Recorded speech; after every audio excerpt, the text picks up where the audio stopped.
G'day, Damon here for Automotive Superstore.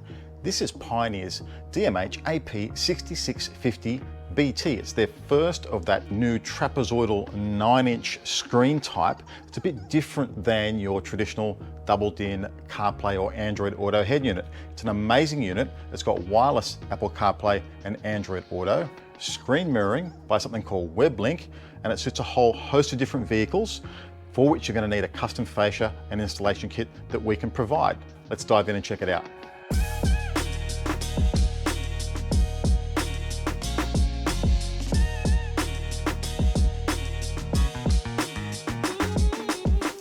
Okay, so let's kick off with where this unit differs from a traditional double-din head unit, for example.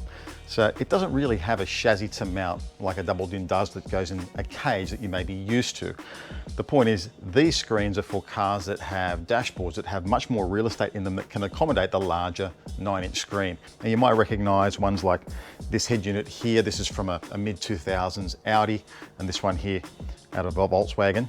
Now, that's the original screen from the Volkswagen. And you can see it's a very small, probably just a 5-inch screen there. And here's the fascia kit with the 9-inch. It's much, much larger, and you replace the whole fascia. It allows you to jump up to that large 9-inch screen with your upgrade.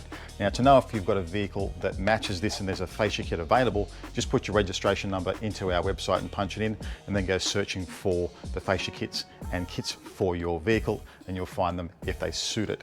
Now, in the kit, you'll get the fascia kit. You'll also get the wiring harness and adapters that you'll need.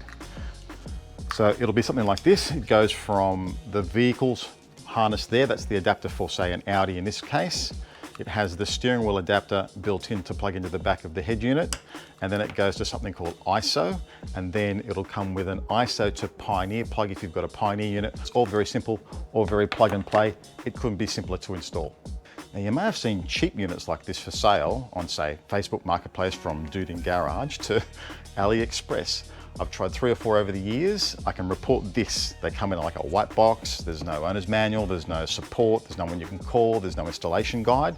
If you get it installed and running okay, they work and then they don't work. They kind of work okay, and then they'll just randomly jump out of CarPlay into another menu for some reason.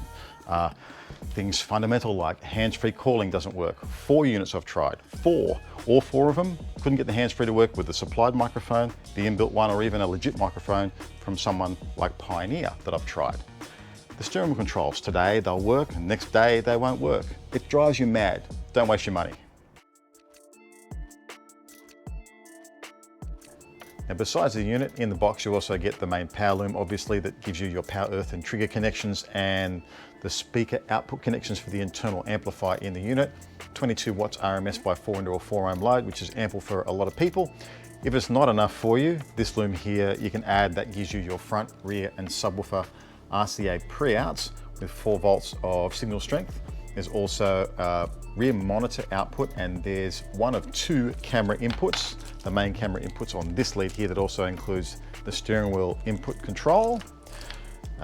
USB extension cord that goes from the USB connection on the back. It's 1.5 amps of charging. There's an auxiliary connection here if you want to add an auxiliary source. There's your Bluetooth microphone. There's also a GPS antenna that comes in the system, and that's really to do with connecting for Wi-Fi to give you your CarPlay and Android Auto wirelessly. And then, of course, an owner's manual. So here we have the main menu screen, and we've got access to our important sources here, or you can go to the sources screen and get more sources there. I have an Android phone connected at the moment, and this is your traditional Android screen. All your apps there. A split screen showing a map and your source on the left-hand side. You can also go full screen from here. And with Android, you just swipe up and down to access your important apps, things for communication, navigation, things like that. Swapping out now to Apple CarPlay.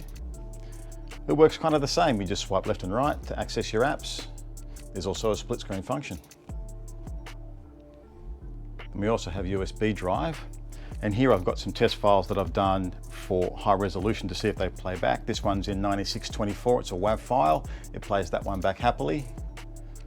This one here's 48 and 24 as a FLAC file, plays that one back happily. Here's another file here at 9624, also in FLAC, and it plays that one back as well. Now, while in here, I can go across to video.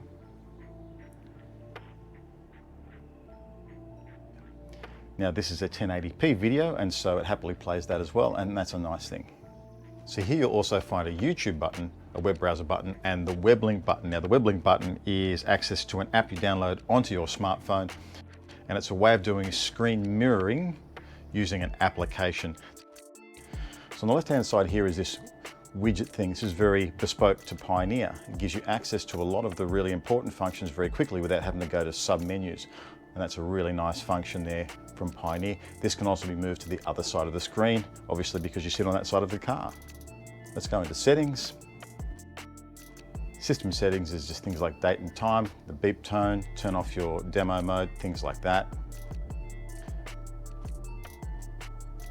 Here we have access to Bluetooth and camera, phone connectivity, Wi-Fi. Let's have a look at display. In illumination, we've got blue, red, amber, green, or white to choose from. You can also change the background screen. You can load your own image if you like. There's also a splash screen, which is the first screen you see when you turn the unit on. The Pioneer logo is there, but you can import something else for that if you prefer. Now let's have a look in audio settings. So first of all, loudness in 3 levels, low, medium and high, or off. Speaker level and time alignment are 2 functions that kind of work hand in hand. Time alignment is to delay various speakers in the car. You measure to the further speaker and you adjust the distances so that they all arrive at your ears at the same time.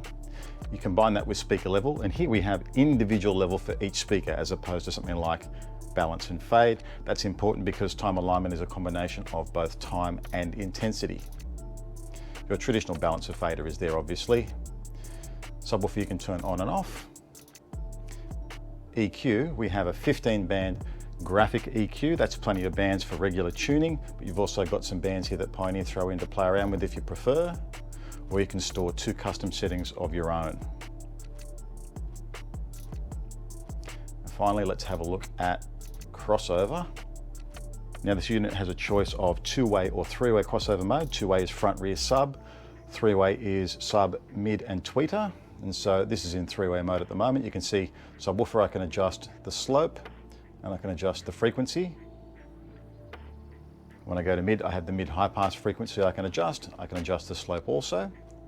I have the mid low pass frequency and I have the tweeter high pass frequency. So they can all be adjusted for slope and for frequency. That's an excellent setup for a crossover.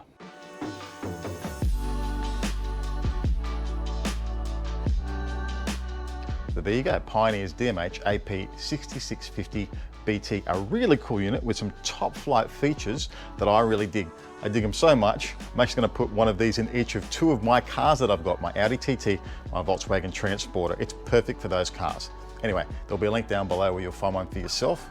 Go down there, like and subscribe. See you next time.